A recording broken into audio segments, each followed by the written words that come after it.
At 06:17 hours, under a blazing South China Sea sunrise, a U.S. Navy reconnaissance drone, a RQ-4 Global Hawk operating at high altitude, cruised lazily above a contested patch of water near the Spratly Islands. The mission was routine. The drone was collecting long-range imaging data, and while China frequently issued radio warnings, the US almost always ignored them. But today, something changed, because below the drone, sailing at 24 knots, was a Chinese Type 054A Jiangkai II frigate, one of Beijing's most aggressive patrol vessels, and the crew on board was about to do something no Chinese frigate had done before. At 06:19, the first warning, a radio transmission blasted across open frequencies. A Chinese naval operator barked, "Unidentified American drone, you are entering a restricted zone. Turn away immediately, or we will take defensive action." This tone was harsher than usual, urgent, agitated. Inside the US Pacific Fleet Control Center, located thousands of miles away, an analyst muttered, "That doesn't sound like a standard warning." A senior supervisor leaned closer to his screen. "Keep recording everything. We don't know what they're planning." This line, "We don't know what they're planning," would later become central to several unverified intelligence reports, some claiming the Chinese frigate was operating under special political orders that morning. These claims remain unconfirmed. The drone holds course. The RQ-4 Global Hawk continued its route. It did not descend. It did not change headings. It did not acknowledge the warning. The drone was in international airspace, almost 60,000 feet up. The US had zero intention of altering course just because a frigate was shouting into a radio. However,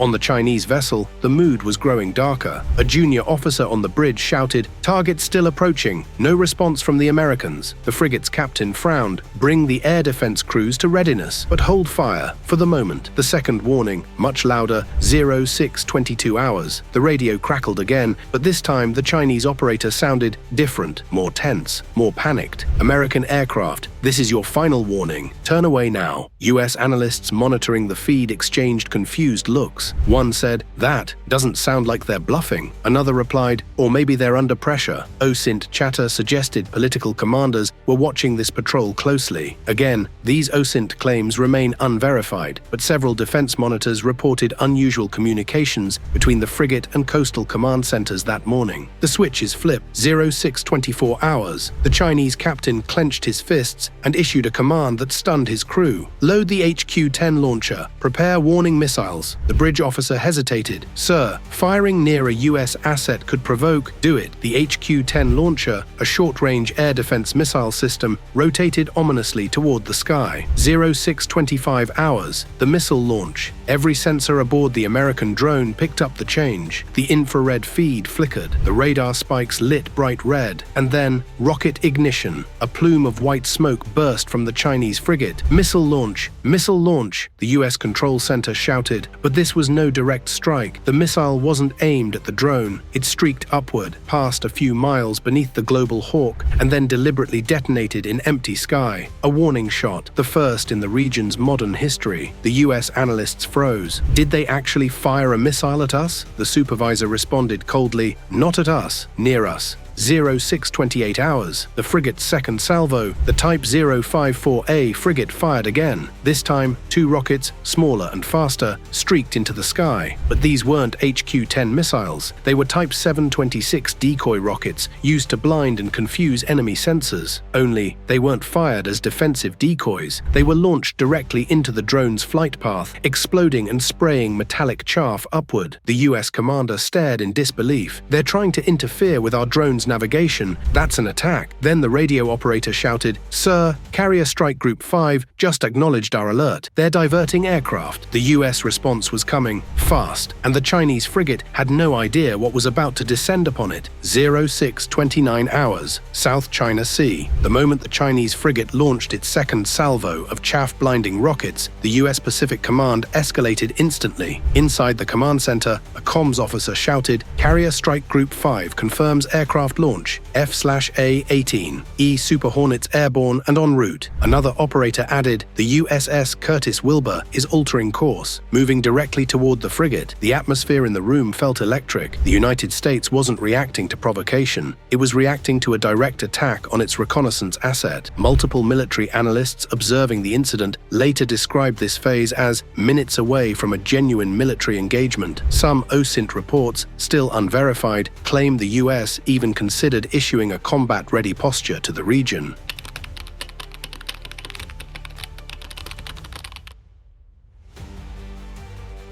At 0630, the drone descends. The RQ-4 Global Hawk received an emergency override command: descend to 50,000 feet, evasive route Alpha. The drone banked away from the missile detonation zone, lowering altitude to reduce exposure to radar interference from the chaff cloud. From above, its cameras zoomed in again, and what they recorded would later fuel a massive online debate. The frigate wasn't leaving, it was accelerating. Its deck crew rushed to the bow, the HQ-10 launcher repositioned, new hatches opened along the deck, likely preparing for anti-air or area denial fire. A US analyst whispered, "They're preparing another launch. What are they doing? This is insane." Several Chinese military commentators later claimed the frigate's crew mistook the Global Hawk for a high-altitude strike drone, but these claims remain unverified. The third launch, the one that changed everything, 0631 hours, the Chinese frigate fired again, but this time the crew didn't aim upward. They fired 2 rockets horizontally, skimming across the ocean surface. These weren't missiles. They were illumination flares, normally used to light up enemy small boats or blind incoming pilots, but firing them across open waters toward a US drone's flight path was unmistakably aggressive. The flare ignition was so bright, the drone's cameras automatically shuttered to protect their sensors. Immediately, US operators reacted.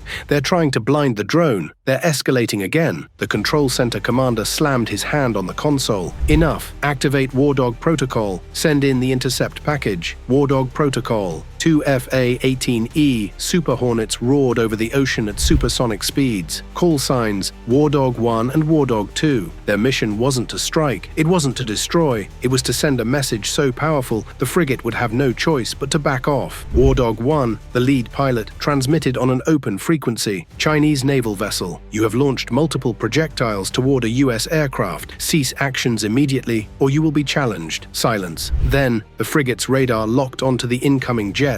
WARDOG 2 hissed through his teeth. "They've painted us. They actually locked on." This moment is heavily discussed in military forums. US pilots rarely admit radar locks unless absolutely verified, and in this case, the lock was real. 0634 hours. The US makes a show of force. The Super Hornets arrived, slicing through the clouds above the frigate. WARDOG 1 dove to 800 feet, low enough that the roar of his engines thundered across the frigate's deck, sending crew scrambling. WARDOG 2 followed, banking hard and circling overhead. Then the US pilots executed the maneuver known as a throttle snap. They passed directly over the frigate's bow, releasing a thunderous sonic boom. It wasn't an attack. It wasn't a breach of engagement rules. It was a demonstration. "We can hit you anytime we want."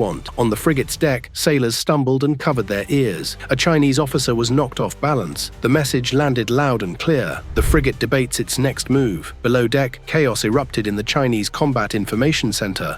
A young officer shouted, "American jets overhead. They're performing attack runs." The captain slammed his fist into the table. "We fire nothing. We do not start the war today." But his political officer, an embedded CCP representative, growled, "We must show strength. They violated our airspace." The captain snapped back, "They were not in our airspace." This argument between the political representative and the naval commander originated from a leaked communication transcript circulating in Chinese OSINT groups. This transcript remains unverified, but multiple analysts consider parts of it plausible. What is confirmed? There was disagreement on the ship, and that disagreement nearly caused disaster. The drone captures everything. While jets thundered above and tensions boiled below, the US Global Hawk circled from a safe distance. It recorded frantic movements on the frigate's deck, the HQ-10 slowly rotating away from the sky sailors shouting and pointing upward, damage from the sonic boom's pressure waves, the political officer arguing in the CIC. These images leaked into defense communities days later. Some were confirmed, some remain unverified, but every frame told the same story. The frigate had lost control of the situation. 0637 hours. The final US message. WARDOG 1 transmitted on an open channel. "Chinese frigate, this is your final advisory. Any additional launches toward US assets will be interpreted as hostile action. Stand down immediately." For 10 long seconds, nothing. Then the Chinese captain finally responded, "American aircraft, we will cease firing. We are adjusting course." WARDOG 2 exhaled. "Thank God. They're backing off." The frigate slowed to 12 knots, turned south, and began retreating from the drone's path. Crisis over, or so it seemed, because at 0641,